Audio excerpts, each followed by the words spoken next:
বন্ধুরা, সিআরটি টিভির এই মডেলটা চিপস আইসিতে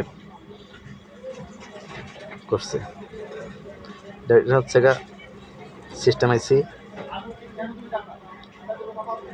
আর এটা হচ্ছে জঙ্গল আইসি বা অসিলেশন আইসি।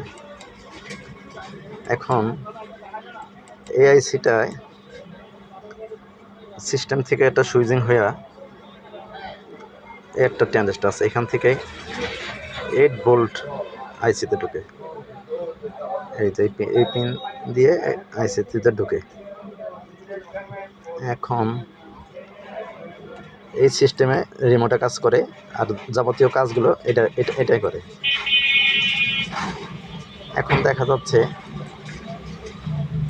সিস্টেম কাজ করে, কিন্তু এই জঙ্গল আইসি থেকে অসিলেশন হচ্ছে না, তার মানে টিভিটা চালু হচ্ছে না। এখন এই জঙ্গল আইসিটা চেঞ্জ করে একটা পুরাতন লাগাইলাম, কিন্তু হইল না। মনে হচ্ছে এই পুরাতনটাও খারাপ। মার্কেটে দেখতে হবে এটা পাওয়া যায় কিনা। যদি পাওয়া যায় তাহলে হতে পারে, না হলে তো নাই। ধন্যবাদ বন্ধুরা।